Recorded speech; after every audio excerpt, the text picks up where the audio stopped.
नमस्कार। Neha Mishra spoken English class में आपका स्वागत है। Welcome to Neha Mishra spoken English class.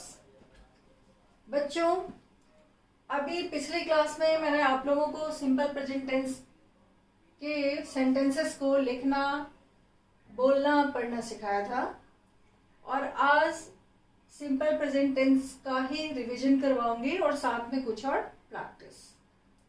तो एक बार और मैं आपको डिटेल में बता देती हूँ सो दैट आपका जो नॉलेज है प्रेजेंट टेंस का लिखने बोलने का काफ़ी ज़्यादा परफेक्ट हो जाए, अच्छा से आप लिख सके सही सही और बोल सके। एक चीज़ आप लोग नहीं भूलोगे, वीडियो को लाइक करना, कमेंट करना, शेयर करना और चैनल को सब्सक्राइब करना।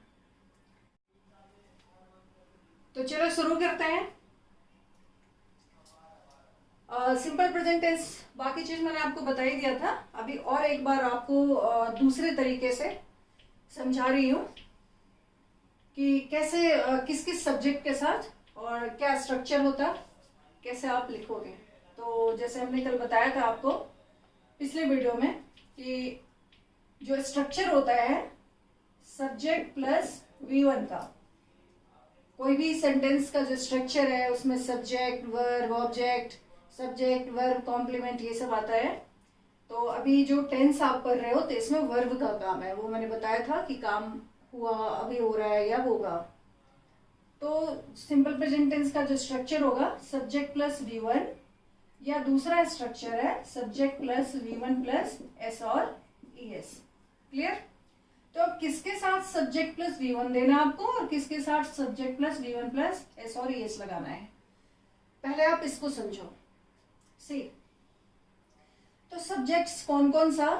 I, you, we, they और प्लूरल सब्जेक्ट्स। इसके लिए इसका स्ट्रक्चर क्या होगा? तो सब्जेक्ट प्लस V1, ये चीज सीख रहे हो अभी आप। एक सेंटेंस बनाती हूं मैं, ये सबका यही स्ट्रक्चर होगा। I, you, we, they plural subjects हों, plural subjects means boys, girls, बहुत सारे के लिए। तो सब्जेक्ट प्लस V1 है। जैसे एक सेंटेंस बनाऊं मैं कि तुम क्रिकेट खेलते हो, तो उसको क्या बोलोगे आप? You play cricket.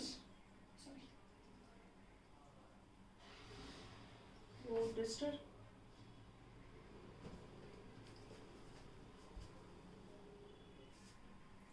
तो इसको क्या लिखेंगे आप? तुम क्रिकेट खेलते हो, यू प्ले क्रिकेट। क्लियर? अब जिसका स्ट्रक्चर सब्जेक्ट प्लस V1 वाला है उसमें जो निगेटिव आप उसको बनाओगे तो वो कैसे होगा? जैसे यू प्ले क्रिकेट, अगर आपको कहना है ये, इसका अर्थ क्या हुआ कि तुम क्रिकेट खेलते हो। और इसको अगर निगेटिव बनाना हो इस सेंटेंस को तो क्या कहोगे? तुम क्रिकेट नहीं खेलते हो, तो उसको क्या कहना है आपको? You do not play cricket. You do not play cricket. Clear बच्चों? तो क्या देखा आपने कि जिस सेंटेंस का स्ट्रक्चर सब्जेक्ट प्लस V1 है सिंपल प्रेजेंट टेंस में, उसके साथ नेगेटिव बनाने के लिए आपको किस चीज का यूज करना है? Do not. इसको शॉर्ट फॉर्म में आप डोंट भी बोल सकते हो। क्लियर? डोंट हो गया। अब अगर इसको आपको इंट्रोगेटिव में चेंज करना है यानी प्रश्नवाचक में, तो क्या होगा? इसको कैसे आप कहोगे? Do you play cricket. इसका अर्थ क्या हो गया? क्या तुम क्रिकेट खेलते हो? क्लियर? इंट्रोगेटिव नेगेटिव ये सिंपल प्रेजेंट टेंस में है, इसको इंट्रोगेटिव बनाया आपने, इंटेरोगेटिव सेंटेंस, प्रश्नवाचक जिसको कहते हैं वो।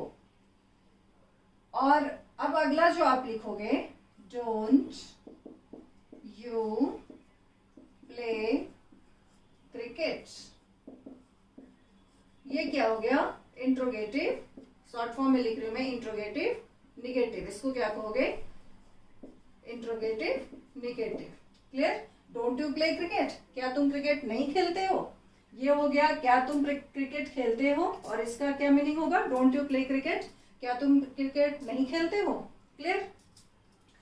और इसका अगर क्वेश्चन आपको ये फ्रेम करना हो यू प्ले क्रिकेट का, तो क्या बनाओगे आप? व्हाट से, व्हाट डू यू प्ले? तुम क्या खेलते हो? तो उसका क्या जवाब होगा? I play cricket, I play ludo, I play chess. तो आपको क्या करना है? बहुत सारे आई से सेंटेंसेस बनाओ और उसको इसी तरह से इंट्रोगेटिव निगेटिव बनाना है, सेंटेंस को इंट्रोगेटिव बनाना है, इंट्रोगेटिव निगेटिव बनाना है, और उसके लिए क्वेश्चन पुट करना है आपको। क्वेश्चन क्या बनेगा वो बनाओ आप, जो जैसा मैंने आपको सिखाया है इसी पे आपको सारे सब्जेक्ट से सेंटेंसेस बनाना है, लिखना है, बोलना है। क्लियर? तो ये सभी के साथ यही रूल फॉलो होगा। ये जितने भी सब्जेक्ट्स हैं उस जो पहले वाले स्ट्रक्चर में आएगा, ये सबके साथ यही रूल फॉलो होगा। दूसरा स्ट्रक्चर है subject plus V1 plus S और ES। तो ये एक आपने देखा किसके सब्जेक्ट के साथ, और ये दूसरा स्ट्रक्चर के लिए क्या होगा? ये पहला था, और सेकंड में सब्जेक्ट क्या क्या होगा इस चीज को फॉलो करने के लिए अगर हम इसका नंबरिंग करें तो फर्स्ट स्ट्रक्चर और ये second structure of simple present tense. तो सेकंड वाला किसके साथ लगेगा? ये फर्स्ट हो गया, और सेकंड वाला में क्या क्या सब्जेक्ट होगा? ही, सी, इट और कोई एक नाम, सोहन, मोहन, गीता, सीता, कोई भी वन नेम। आप इसके बदले वन नेम कोई भी, द डॉग, द कैट, कुछ भी लिख सकते हो, वन नेम। क्लियर? अब इसको इससे भी एक सेंटेंस बनाओ आप कि वह चाय बनाती है, तो उसको इंग्लिश में क्या लिखोगे? सी मेक्स टी, सी प्रिपेयर्स टी भी कह सकते हो आप। वह खाना बनाती है, सी कुक्स फूड। तो ये स्ट्रक्चर क्या है? Subject plus V1 plus S लगाया है आपने, तो ये सेकंड वाला स्ट्रक्चर है सिंपल प्रेजेंट टेंस का ही। याद रहे, अभी आप सिंपल प्रेजेंट टेंस सीख रहे हो। अब सी मैक्स टी को अगर आपको निगेटिव बनाना है तो क्या लिखोगे इसको? सी डज नॉट मेक टी। यहां से एस हट गया जब आपने डज यूज किया उसमें। अब इसको इंट्रोगेटिव बनाओगे, ये क्या बन गया? निगेटिव। इसका अर्थ क्या हुआ? सी मेक्स टी, वह चाय बनाती है। सी डज नॉट मेक टी, वह चाय नहीं बनाती है। और डज सी मेक टी, इसका अर्थ क्या हुआ? ये इंट्रोगेटिव निगेटिव हो गया, फिर से इंट्रोगेटिव निगेटिव। इसका अर्थ क्या हुआ? क्या वह चाय बनाती है? इसका अर्थ क्या हो गया? क्या वह चाय बनाती है? सॉरी, ये तो इंट्रोगेटिव हो गया, निगेटिव अभी नहीं, ये इंट्रोगेटिव है, क्वेश्चन होगा ये। इसी सेंटेंस को क्वेश्चन फ्रेम किया, क्वेश्चन में इंट्रोगेटिव बनाया गया है, डज सी मेक टी। और इसको इंट्रोगेटिव निगेटिव जब बनाया जाएगा तो क्या लिखोगे इसमें?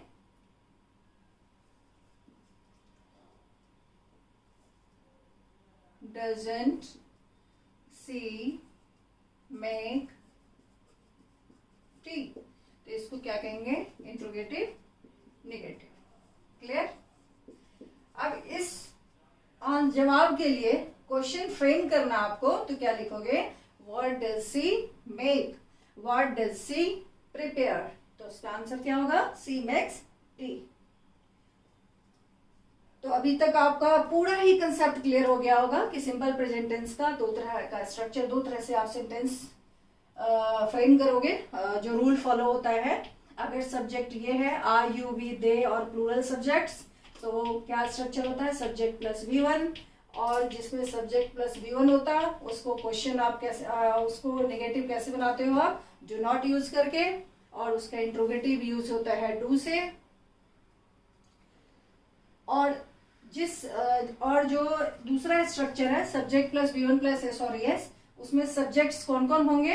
ही, सी, इट और एक नाम के साथ वर्ब में एस और एस लगाना होता है, जैसे हमने यहाँ लिखा है। और जो क्वेश्चन बनाओगे, आई मीन इंट्रोगेटिव सेंटेंस बनाओगे, तो उसमें डज का यूज करते हैं, निगेटिव में डज नॉट का यूज करते हैं, और इंट्रोगेटिव निगेटिव वही डज नॉट यूज हुआ। और याद रहे डू डज दोनों ही के बाद जो सब्जेक्ट है, जो वर्ब होगा उसका फॉर्म V1 होगा। फर्स्ट फॉर्म ऑफ वर्ब का यूज होता है डू और डज दोनों के आगे, और साथ में जब आप डज का यूज करते हो तो वहां वर्ब से एस रिमूव हो जाता है। क्लियर? अब इस क्वेश्चन के लिए आप इस आंसर के लिए CMAX-T को क्वेश्चन इसका क्या फ्रेम करोगे आप? What does she make? Clear? तो इस तरह से आपको बहुत सारा प्रैक्टिस करना है, और अभी तक पूरा कंसेप्ट क्लियर हो गया होगा। और अब बहुत ज्यादा ही सेंटेंसेस बनाओ, खूब लिखो, खूब बोलो, तभी आएगा। रटने रटाने से कोई भी भाषा आप नहीं सीख सकते, बहुत ज्यादा फ्लुएंट आप उसमें नहीं हो सकते। तो यहाँ मैंने कुछ सेंटेंसेस लिखा है आपके लिए, जो क्वेश्चन फॉर्म में ही है, सिंपल प्रेजेंट टेंस में। देखो उसको कैसे बनाओगे। अब तो आप मेरे से पहले आप लोग ही खुद से सोच लोगे इसको। आप कहाँ रहते हो, तो कहाँ को इंग्लिश में क्या कहते हैं? वेयर। यहाँ क्या हो जाएगा इसको? आप कहाँ रहते हो? Where do you live. अब इसको दूसरे ढंग से भी कहते हैं where do you put up, का अर्थ भी होता है आप कहाँ रहते हो। वेयर डू यू लीव, तो इसका जवाब आप क्या दोगे सिंपल प्रेजेंट टेंस में? I leave. छोटे जगह में एट का यूज करोगे। आई लीव एट, जो भी आपका गली मोहल्ला विलेज है वहां एट का यूज करोगे। बड़े शहर में इन का यूज होता है। जैसे मैं दिल्ली में हूं तो क्या लिखूंगी? I live in Delhi. Clear? वे क्यों चिल्लाते हैं, तो क्या लिखेंगे इसको? वाई। अब हमारे हिंदी में तो वे जो है वो आदर सूचक वर्ड एक के लिए भी आता है, ही के लिए। तो वे क्यों चिल्लाते हैं, वे लोग अगर है बहुत सारे लोग तो उसके लिए आप दे यूज करोगे। तो वाई डू दे साउट। देखा आपने, दे है तो यहाँ पे डू यूज किया हमने। और व्हाट वेयर हाउ ये पिछले क्लास में भी मैंने बताया था, उसके जस्ट बाद डू डज का प्रयोग होता है। तो वे क्यों चिल्लाते हैं कि क्या लिखोगे इंग्लिश में? Why do they shout. यहाँ क्वेश्चन मार्क आएगा। वे लोग लिखो, अगर दे है तो वे लोग भी लिख सकते हैं, वे लोग, या वे है तो भी चलेगा। वे लोग क्यों चिल्लाते हैं, तो वाई डू दे साउट। तुम स्कूल कब जाते हो? वेन, कब का क्या होता है? When. When do you go to school? When do you go to school? तुम कब सोते हो, तो उसको क्या बोलोगे इंग्लिश में? When do you go to bed. आप कब जगते हो? When do you wake up, when do you get up, है ना। वे कहाँ खेलते हैं, तो इसको क्या लिखोगे? कहाँ को क्या कहते हैं इंग्लिश में? Where do they play.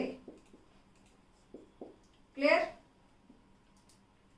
Where, तो ये अभी क्या सीख रहे हो आप कि अगर क्वेश्चन वर्ड है what where who, what where how why when which, तो उसके जस्ट आगे जो सब्जेक्ट आगे आने वाला है उसके अकॉर्डिंग डू या डज का आप प्रयोग करोगे। अगला सेंटेंस है आप कितने बजे उठते हो, तो इसको क्या कहेंगे? कितने बजे को कहेंगे? At what o'clock do you get up? wake up, दोनों में से कुछ भी लिख सकते हैं। आप कितने बजे उठते हो? at what o'clock do you get up? Clear? तुम यहाँ कैसे आते हो? यहाँ कैसे को क्या कहते हैं इंग्लिश में? हाउ। तो हाउ डू यू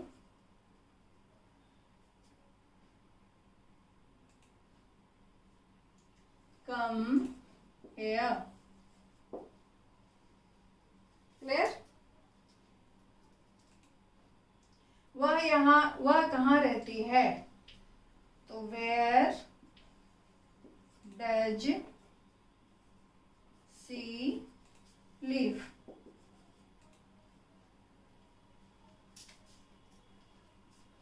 वह किसे पसंद करता है,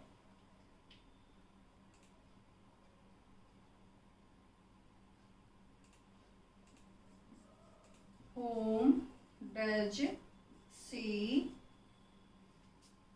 करता है whom does he like।